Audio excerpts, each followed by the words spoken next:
पांचवा सूत्र है पृथिव्यप्तेजो वायुवाकाशम कालो दिगात्मा मनः इति द्रव्याणि। इदानीम् अपवर्गभागितया सर्वपदार्थाश्रयतया च प्रथमोद्दिष्टस्य द्रव्यपदार्थस्य विभागं विशेषोद्देशं च कुर्वन्नाः पृथिवी इति उपस्कार। सामान्य रूप से पदार्थों का निरूपण कर लिया है? अब उसमें अपवर्ग भाग अपवर्ग को प्राप्त करने में 6 पदार्थ बता दिया। उनमें से सर्व पदार्थाश्रया सभी पदार्थों का आश्रित मोक्ष को प्राप्त करने का भागी है और सभी पदार्थों का आश्रय भी है वो। ऐसा प्रथमोद्दिष्ट जो द्रव्य पदार्थ है उसका विभाग हम बताते हैं। उसका विभाग सूत्रकार ने बताया है। सबसे पहले पृथिव्यप्तेजो वायुवाकाशम कालो दिगात्मा मनः इति द्रव्याणि। वो पदार्थ प्रथम पदार्थ जो द्रव्य है, द्रव्य गुण कर्म में से द्रव्य, वो क्या क्या है? पृथ्वी, जल, अग्नि, वायु, आकाश, काल, दिक्, आत्मा, मन। आत्मा से क्या लेना है यहाँ पर? जीवात्मा, परमात्मा। विशेषण कुछ नहीं लगाया, न जीव लगाया न परम लगाया। तो आत्मा से प्राय दोनों ग्रहण होता है, तो यहाँ भी दोनों का ग्रहण होगा। तो परमात्मा का नामतः उल्लेख नहीं है, यहाँ भी समाधान हो जाता है। पीछे भी तद शब्द परमात्मा का ही वाचक है। तदाम्नायस्य तद्वचनादाम्नायस्य प्रामाण्यम तद। तो यहाँ पर आत्मा से परमात्मा का ग्रहण भी होता है। तो दोनों को मिलाकर के आत्मा कह दिया। मनः इति द्रव्याणि। इति क्या है? मनः द्रव्याणि कहते, हाँ, इतने ही हैं। इति ऐसा इस प्रकार के द्रव्य हैं, इस प्रकार के मतलब इतने द्रव्य हैं। इयत्ता के द्योतन के लिए इति शब्द यहाँ जोड़ दिया। संग्रह में तो नव एव द्रव्याणि कह दिया था, तो वहाँ एवा कह दिया। वही एवा का अर्थ में इति है, अवधारण अर्थ में है। उसी को उपस्कार कहते हैं कि इति कारो अवधारणार्थः। जिसको संग्रह का नव एव कहा था उसी को ये अवधारणार्थ में सूत्रकार ने इति कह दिया। उत्तर काल के लोगों ने एव कहा। नव तेना, उससे क्या होगा? नव एव द्रव्याणि। द्रव्य 9 ही हैं, तो संख्या तो बताओ यहाँ पढ़ा नहीं, तो अपने आप गृहीत हो जाता है। तो नव एव द्रव्याणि न अधिकानि न न्यूनानि इति वा इत्यर्थः। माने न इतने से कम है, न इसने से अधिक है द्रव्य। ननु विभाग बलादेव न्यूनाधिक संख्या विवच्छेद सिद्धौ किम इति कारेण इति चेत्। इतने ही हैं, इस अवधारण के लिए इति शब्द पढ़ने की आवश्यकता है। पृथ्वी आदि इतना विभाग पढ़ लिया तो विभाग बड़ा ही इसलिए कि वो इतने ही है। फिर अवधारण के लिए इति शब्द क्यों पाठ किया? यदि ऐसा कहते हैं तो उद्देश्य मात्र परतया सूत्र संभवे। सूत्र में जो विभाग पृथ्वी अब तेज आदि जो पदार्थों में विभाग किया है, उद्देश्य मात्र भी संभव है, उपलक्ष्य भी संभव है। इनसे और भी ले सकते। उद्देश्य मात्र परतया पे सूत्र संभव। उद्देश्य के उद्देश्य रूप में से भी सूत्र का प्रणय संभव होने पर विभाग तात्पर्य स्फोरणार्थम एव इतिकार अभिधानात्। तो विभाग का तात्पर्य क्या है? यहाँ इतने ही हैं, इसको द्योतन कराने के लिए इतिकरण है। विभाग तात्पर्य के स्पष्टता के लिए इतिकार का अभिधान है, कथन है। स्फोरण माने सुवर्णादीनाम ईश्वरस्य च अत्र एव अंतर्भावात्। तो सुवर्ण को 10वां द्रव्य मानना चाहिए, और ईश्वर का भी उसको ग्रहण करेंगे तो 11वां द्रव्य हो जाएगा। तमः अंधकार, उसको भी ग्रहण करेंगे तो 12वां द्रव्य हो जाएगा, उनका किसी में ग्रहण नहीं किया। क्यों? क्योंकि सुवर्ण और ईश्वर का तो इन्हीं ही के अंतर्गत आ जाता था, अंधकार ही इसी के अंतर्गत आ जाता। बता रहे अंधकार से च अधिकत्वेन आशंकायाम है आशंक्यमान, अंधकारस्य च अधिकत्वेन आशंक्यमानस्य अभावत्व व्युत्पादनाद एतदध्यवसेयम्। अंधकार तमः को जो बोलते हैं, तमः को क्यों द्रव्य मानना चाहते हैं लोग? मीमांसकारी मीमांसक हैं वेदांतियों में चिन्मय चित्सुखाचार्य, वो द्रव्य मानना चाहते हैं, वो भी तम को, अंधकार को। क्यों? हाँ?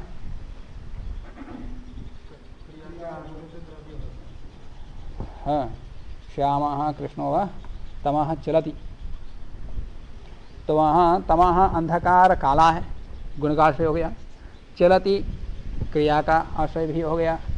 तो जो क्रियाशित होता है, गुणाशित होता है, वह अंधकार होता है। छाया चल रही है और अंधकार भी आ रहा जा रहा, तो इसलिए वो स्वतंत्र अलग द्रव्य मानना चाहते, परंतु वो अंधकार श्याम वर्ण वाला है, रूपवान है। रूपवान है तो संसार में नियम देखा है, कोई भी रूपवान पदार्थ हो सब प्रकाश के माध्यम से चक्षु इंद्रिय से गृहीत होता, प्रकाश की सहायता से चक्षु इंद्रिय से गृहीत होता। कोई भी ऐसा रूपवान पदार्थ दिखा दो जो बिना प्रकाश के, बिना चक्षु इंद्रिय के दिखाई देता हो। चक्षु इंद्रिय से दिखाई दे परंतु बिना प्रकाश से दिखाई दे, है कोई? नहीं है। तो रूपवान अंधकार बिना प्रकाश कैसे दिखाई दे रहा?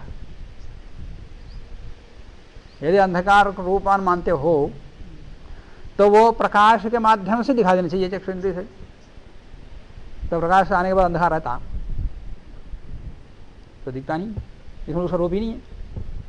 फिर जो रूप जैसे दिखता वो क्या है? प्रकाश का अभाव ही है वो, प्रकाश का अभाव।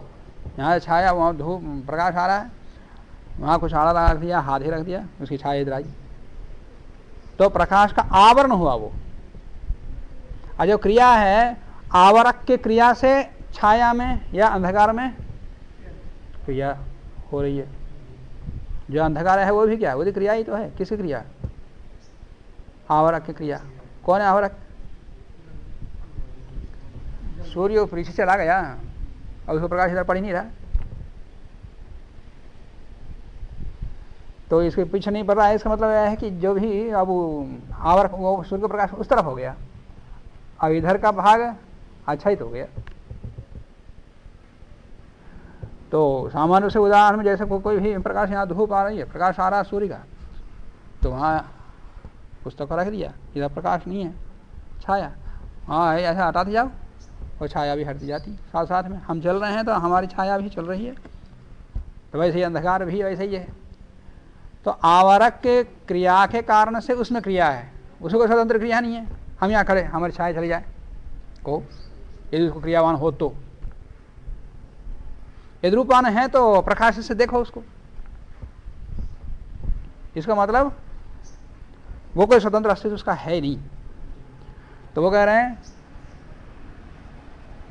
अंधकार से अंधकार च अधिकत्वेन आशंक्यमानस्य, माने ये भी एक अधिक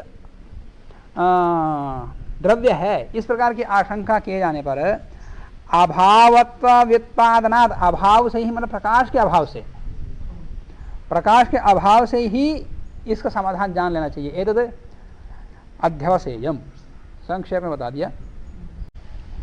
तो ये नव एवं द्रव्याणि एवं कण का अर्थ बता दिया। उसके बाद इसमें 9 द्रव्यों को निर्दिष्ट किया, समास नहीं किया। समास क्यों नहीं किया? पृथ्वी च अप्च तेजश्च वायुश्च ऐसा कर सकते, करके फिर समस्त पद पढ़ते, मनासीधि द्रव्यानि ऐसा पढ़ते। पर ऐसा ना पढ़ करके असमास कारणम तो सर्वेषां प्राधान्य प्रदर्शनाय, सब अपने अपने स्वतंत्र रूप से प्रधान है। समास करने पर यह भाव नहीं निकलता। साकांक्षित है, एक दूसरे पर आश्रित है, तो यहां ऐसा नहीं है, सब स्वतंत्र है। असमास कारण तो सर्वेषां प्राधान्य प्रदर्शनाय, प्राधान्य के प्रदर्शन के लिए है। वृत्तिकार तो कहते हैं कि असमास कारण तो सर्वेषां इतर नैरपेक्षेण कार्य विशेष उत्पादकता प्रदर्शनार्थम स्वसमवेद कार्य जनने सर्वेषां तुल्यता ज्ञापनार्थम वा। सर्वेषां सारे द्रव्य, 9 द्रव्य, इतरा नैरपेक्षण, एक दूसरे की अपेक्षा नहीं है इनमें। समास करेंगे तो अर्थ से एक ही भाव हो तब तो समास होगा। अनेक अर्थों का एक अर्थ भाव करना, तो यहाँ एक अर्थ भाव साकांक्ष चाहिए। ये सब निराकांक्ष है, किसी भी रूप में ये साकांक्षित नहीं है। सर्वेषाम इतरा नैरपेक्षेण और कार्य विशेष उत्पादकता प्रदर्शनार्थम, कार्य विशेष को उत्पन्न करने में सभी समर्थ हैं। और स्वसमवेत कार्य जनने, अपने में समवाय संबंध से कार्य को उत्पन्न करने में सर्वेषां तुल्यता, सभी में समान रूप से कारणता है। सर्वेषां तुल्यता ज्ञापनार्थम, कार्य के उत्पन्न करने में कारणता समान रूप से समान है, इसको ज्ञापन करने के लिए सबको बिना समास के अलग अलग पाठ किया।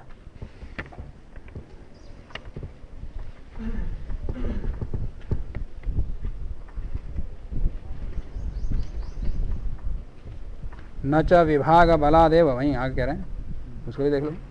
न च विभाग बलादेव न्यूनाधिक संख्या विवच्छेद संभवाद अवधारणार्थक इति शब्दः व्यर्थः इति वाच्यम। ऐसा नहीं कहना चाहिए। विभाग माने 9 को विभाग कर लिया तो उसी से ही न्यूनाधिक संख्या का विवच्छेद हो जाएगा। विवच्छेद संभवाद अवधारणार्थक इति शब्द व्यर्थ है, ऐसे आशंका नहीं करना चाहिए। यदा विभाग स्थले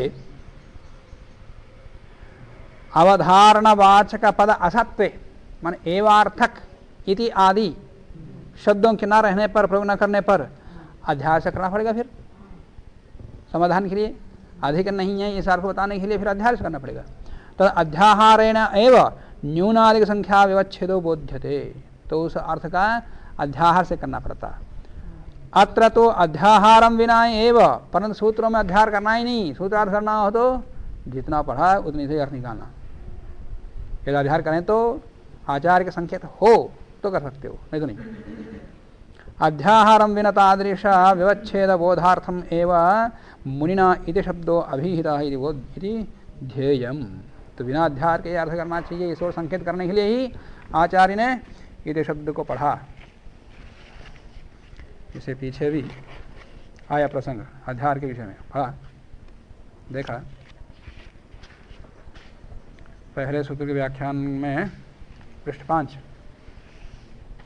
भाष्य में आया, वैशेषिक भाष्य में।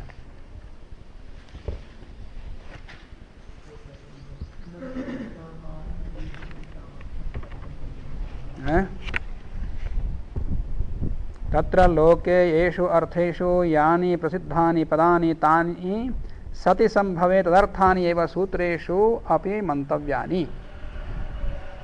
सूत्र में प्रयुक्त पदों का अर्थ वही करना चाहिए लोक में प्रसिद्ध है यथासंभव।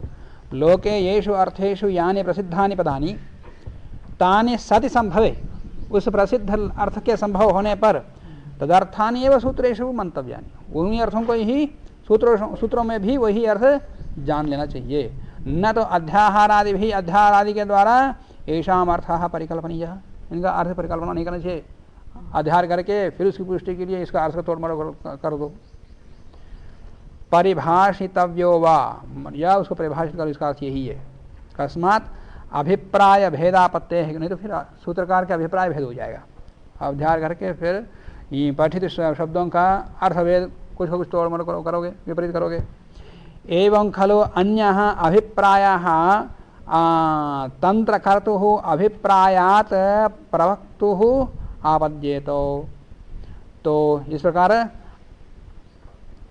एवं खलु अन्यः अभिप्रायः, तंत्रकर्तुः शास्त्रकर्ता का अभिप्राय अन्य हो जाएगा। फिर तंत्रकर्तुः अन्यः अभिप्रायः तंत्र कर्तु अभिप्रायात, तंत्र कर्तु अभिप्रायात अन्य अभिप्राय, तंत्रकर्ता के अभिप्राय से अन्य अभिप्राय हो जाएगा, अन्य अर्थ हो जाएगा। प्रवक्तु प्रवक्ता का, व्याख्याकार आदि का अभिप्राय भिन्न हो जाएगा।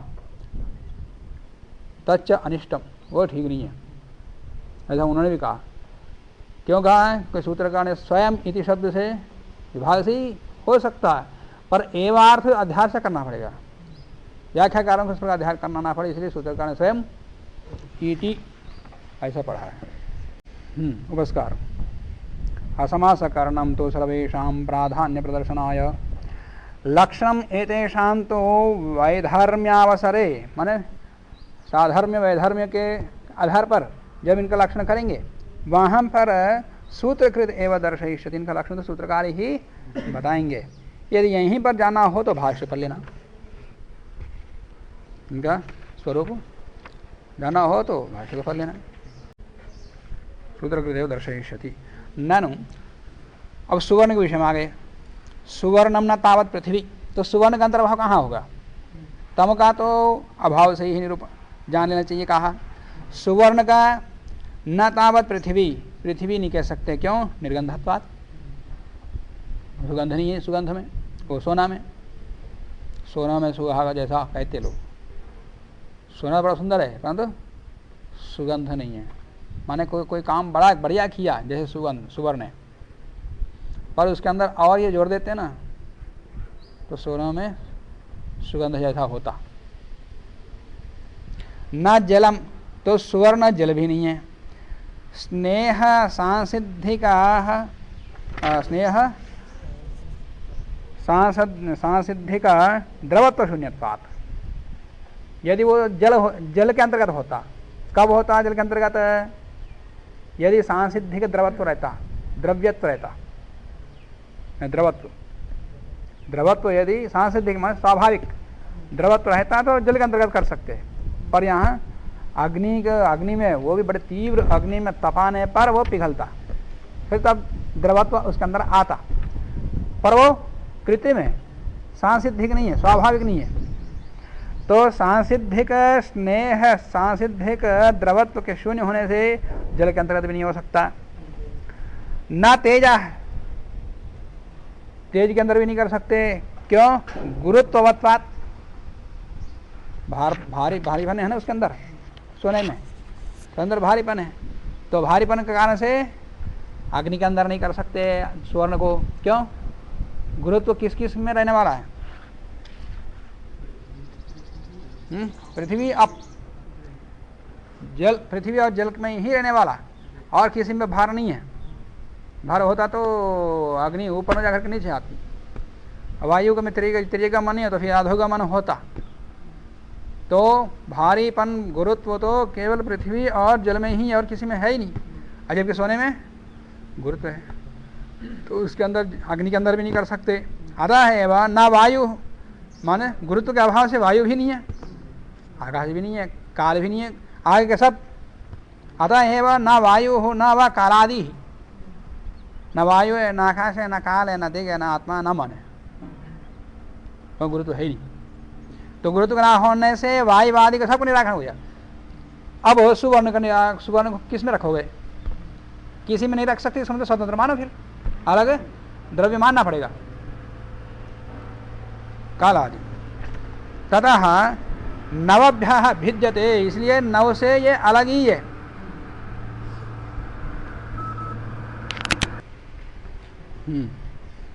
नवभ्यः भिद्यते, नव से ये अलग ही है, 10वां पदार्थ द्रव्य है, ऐसा कहते हो यदि चेत न, ये आपका कथन ठीक नहीं है। क्यों? आद्य द्वितीययोः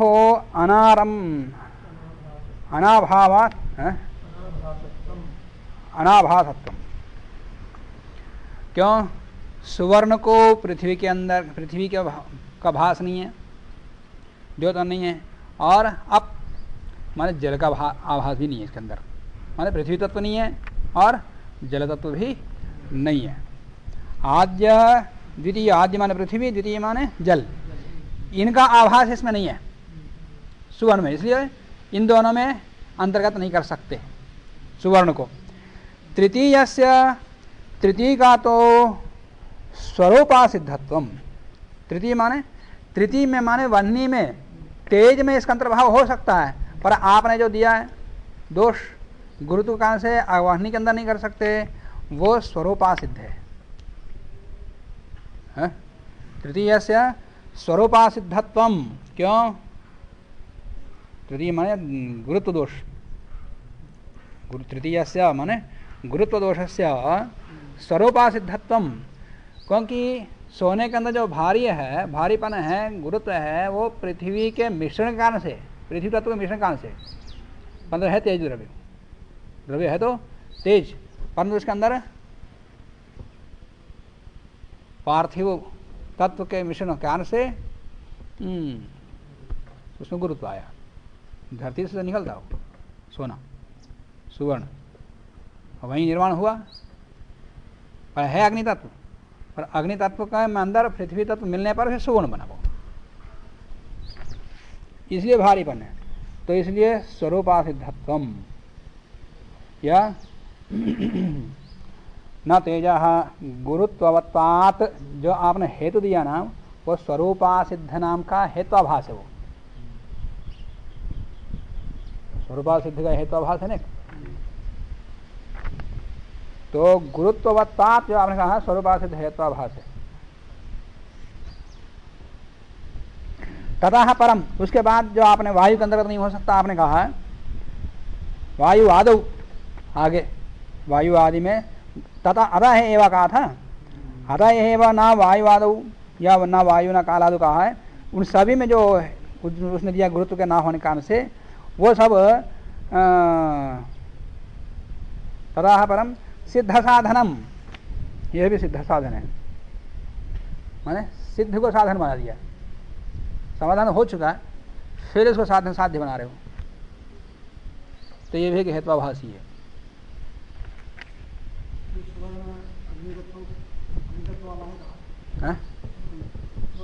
हाँ, अग्नितत्व है,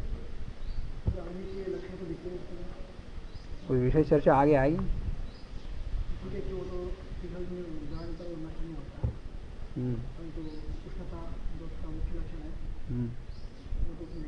अयुहूत हो गया, वो अयुहूत हो गया, विशेष चर्चा आगे आएगी जब पदार्थों के एक एक का विवेचन होगा। अभी तो केवल द्रव्य का विभाग किया है, पृथ्वी क्या है इसका कोई परीक्षण नहीं कर रहे हैं, वायु तेज, इसका एक एक का लक्षण, एक का परीक्षण करेंगे तब वहाँ चर्चा आएगी।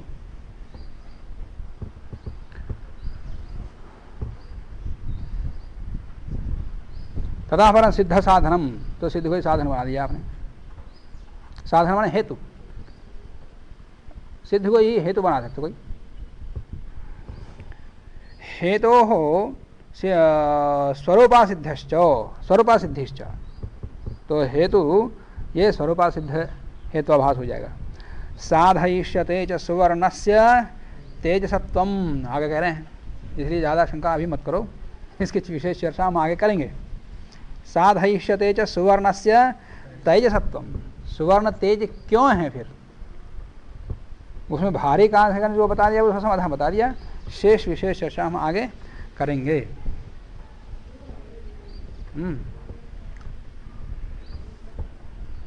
यहाँ पृथिव्यप तेजो वायुवाकाश काल दिगात्मा मन इति द्रव्याणि, इनका जो विभाग, जो क्रम रखा है, किस उद्देश्य से ये क्रम रखा गया? सर्वप्रथम किसको रखा है? पृथ्वी को। प्रबलतम प्रमाण कौन है? प्रमाण, प्रत्यक्ष। प्रबलतम जो प्रधान प्रमुख प्रमाण है प्रत्यक्ष द्वारा गृहीत ग्राह्य जो पदार्थ द्रव्य हैं, कौन? पृथ्वी जल तेज, इनको रखा है। प्रत्यक्ष प्रमाण से ग्राह्य जो पृथ्वी जल तेज हैं, इन द्रव्यों का कथन किया। फिर उसके बाद बाह्येंद्रिय ग्राह्य गुणों के आधार पर होने से पृथ्वी जल तेज के साथ तुल्यता को व्यक्त करने के लिए वायु का परिगणन कर दिया, क्योंकि जिस प्रकार से पृथ्वी अब तेज बाह्येंद्रिय से गृहीत होते हैं, वैसे वायु भी गृहीत होता है। और उसके पश्चात ये 4 भूत हो गए और पंचमहाभूत प्रसिद्ध है, तो 4 भूतों के साथ में आकाश का भी परिगणन कर दिया, पंचभूतों का एक साथ गणन हो जाए, परिगणन हो जाए। तो पंचमहाभूतों के संकलन के लिए उसके बाद आकाश का, ये आकाश इंद्रियों से गृहीत होने वाला नहीं है, ना अंतर इंद्रिय ना बाह्य इंद्रिय से।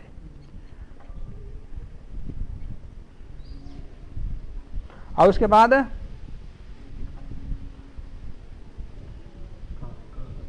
काल, काल और दिक्। ये काल दिक् परत्व अपरत्व मन मूर्त द्रव्य में रहने वाले गुण हैं। परत्व अपरत्व आगे आएगा। मूर्त द्रव्य में रहने वाले गुण विशेष हैं परत्व अपरत्व। तो परत्व अपरत्व के उत्पादक कौन हैं? दिक् काल, कालोदिकीय। ये पर है वो अपर है। ऐसा व्यवहार कब होता है? या देश की दृष्टि से या काल की दृष्टि से। कोई बड़ा है कोई छोटा है, क्यों? काल की दृष्टि से। कोई पहले है कोई पीछे है, देश की दृष्टि से। तो परत्व अपरत्व रूपी जो गुण हैं, गुण का उत्पन्न करने वाले कौन है? काल और दिशा का निर्देश कर दिया। उसके बाद फिर आत्मा, आत्मा में आत्मा परमात्मा दोनों आ जाते हैं। इसके अंदर आकाश, काल, दिक् ये व्यापक द्रव्य हैं। व्यापक द्रव्य के साथ में व्यापक आत्मा का परिगणन कर दिया। तो आत्मा अपना परमात्मा, परमात्मा व्यापक है और उससे जीवात्मा का विग्रहण हो गया। ये लोग तो जीवात्मा को भी व्यापक मानते हैं, तो व्यापक पदार्थों के साथ में आत्मा को भी कर दिया। और अंत में बचा हुआ है को सबसे अंत में परिशिष्ट कौन? मन। तो मन का अंत में कर दिया। मन तो एकदेशी है। वहां तक किसी उद्देश्य, किसी विशेष उद्देश्य से क्रम रखा, अब बचा हुआ अंत में रख दिया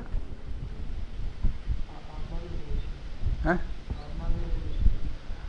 हाँ, जीवात्मा ले तो जीवात्मा एकदेशी, पर आत्मा से ही जीवात्मा परमात्मा दोनों ग्रहण हो गया, बचा हुआ अंत में रख दिया।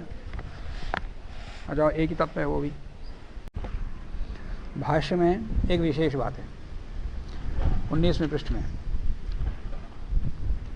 जो नया परिच्छेद प्रारंभ हो रहा, तत्र अपाम पृथक वचन न कर्तव्यम। जल का पृथक ग्रहण नहीं करना चाहिए। क्यों? कस्मात् वायु सन्निपातात तदुत्पत्ते, माने हाइड्रोजन और ऑक्सीजन के मिलाने से मिल बना ना, तो वायु का संयोग ही तो जल, तो वायु के अंतर्गत जाएगा जल, फिर अलग पदार्थ कहाँ है? ये संदेह उत्पन्न हुआ, वैज्ञानिक प्रश्न किया। वायु सन्निपातात तदुत्पत्ते विशिष्ट, क्यों? विशिष्ट यो वायुवो सन्निपातात खलु आपाः उत्पद्यन्ते इति। फिर समाधान दे रहे हैं कि कृत्रिमोत्पत्ते है तात्विक प्रतिषेधा अनुपत्ते। कृत्रिम जल से जो अकृत्रिम स्वाभाविक जल है उसका निराकरण नहीं कर सकते। कृत्रिम उत्पत्ति है, कृत्रिम उत्पत्ति से कृत्रिम मनुष्य का उत्पन्न कर दिया, तो स्वाभाविक मनुष्य उत्पन्न नहीं होता, ये कहते हैं? नहीं कर सकते। तो कृत्रिम उत्पत्ति है तात्विक प्रतिषेध अनुपत्ति है, तात्विक का प्रतिषेध की उत्पत्ति नहीं हो सकती, इसलिए अप्रतिषेध, आपका प्रतिषेध अयुक्त प्रतिषेध अप्रतिषेध है। वायुवो सन्निपातात् खलु आपाः कृत्रिमाः उत्पद्यन्ते, वो कृत्रिम जल उत्पन्न होता है। कृत्रिमाणां च अपाम उत्पत्ते न तात्विक से आपाः शक्यः प्रतिषेधुम्। ऐसे और भी विशेष चर्चा की है, इसको पढ़ लेना, सरल ही है। किसका किसके अंदर भाव है? काल दिशो पृथक वचन आदि, काल और दिक् का पृथक वचन क्यों किया? कार्य भेदात व्यपदेश भेद ज्ञापनाय, क्योंकि काल और दिक् देश इनका व्यवहार एक जैसा नहीं होता, इसलिए कार्य भेद से इनका पृथक कथन कर दिया, व्यपदेश भेद ज्ञापन कर दिया। और भी समाधान दे दिया।